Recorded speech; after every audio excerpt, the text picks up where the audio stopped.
Hi everyone.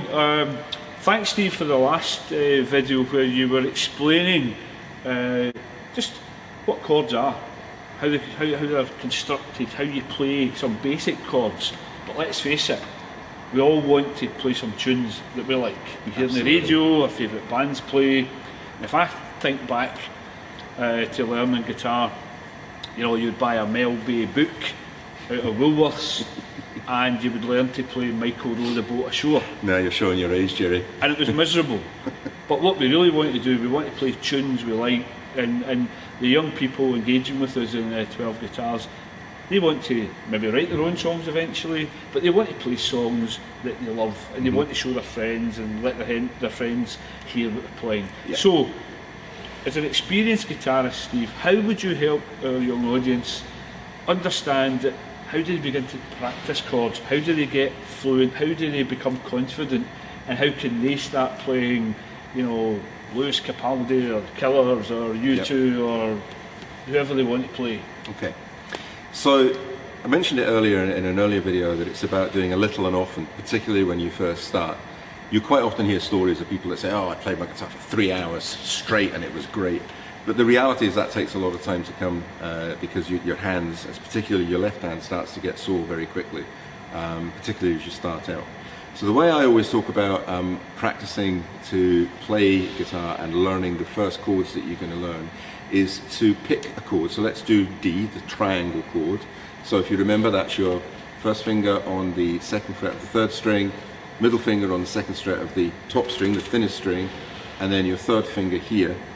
And basically just taking either your fingers or a pick, and we'll maybe talk about those in a little bit, and just strum straight down. So strumming is literally just moving straight across all of the strings, and just do that once. Okay, and then take your hand off, let the strings ring or silence them if you wish, and then go back and put your fingers back on again and do the same again. And what you're aiming for is to get that nice sound at the top four, so they all sound nice and even together. Quite often when you're learning, you'll get this kind of sound where you're not quite fretting properly, or this finger in this case is actually touching the string above it.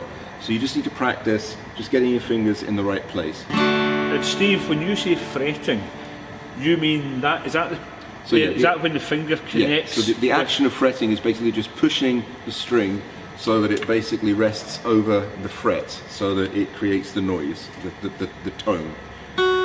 Yeah, that's the particular note. And each fret has a different note to it. So as we move on through the lessons that we're going to do, we'll start talking about various ways that you can use this to create the same chord in different places. But that's for a later video. So once you've got that sound, then you can start thinking about how you create rhythm, which the guitar is brilliant for, out of a particular chord. So I always start off by just doing straight counts of 4. 1, 2, 3, 4. Okay, and you're just going to go down with your hand over that whilst holding this down. So you're going to go like this. The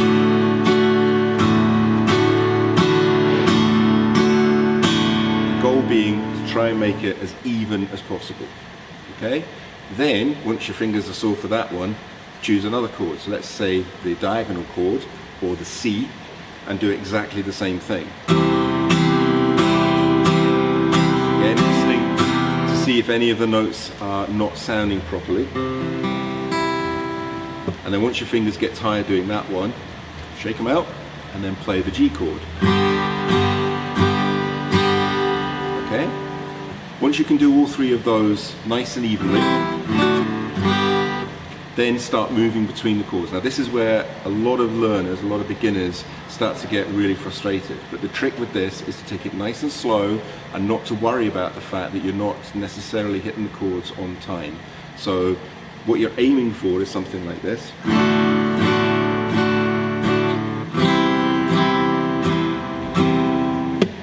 But in a lot of songs you'll actually hear this kind of sound.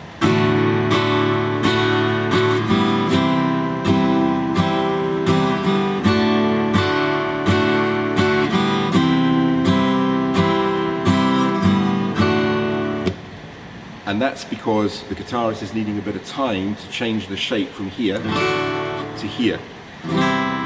and that's perfectly acceptable. Again, there's no right or wrong, it's just what allows you to play the guitar. And that's just a matter of practice, Steve. The more you do it, the easier it becomes. Yep. The old As cliche. Yep. But okay, good.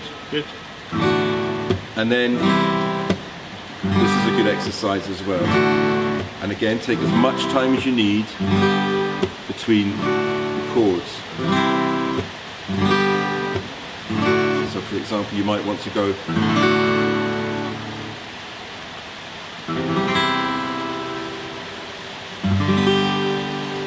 so it's nice and slow, and you're trying to get nice clean chords. So those are 2 or 3 really good practice techniques that you can have when you're first starting that would allow you to start getting familiar with the chords quickly, or as quickly as possible. And once your hand gets sore, stop, put the guitar down, walk away, do something else, and then when you feel like you're ready to come back, pick the guitar up again and play again, and just do those same things. And ultimately what will happen is your hand will start to remember that that's the shape you're trying to push, and that's the shape you're trying to push onto the frets, and that's the shape you're trying to push on the frets. And the more you do it, the quicker your hand, your muscles will remember the shape that you're trying to do. So that's how I would start practicing those first 3 chords to get yourself familiar with how to play the guitar down here at the nut. Thank you, Steve. So there you have it. Little and often, get practicing, and we'll catch you in the next video. Thank you.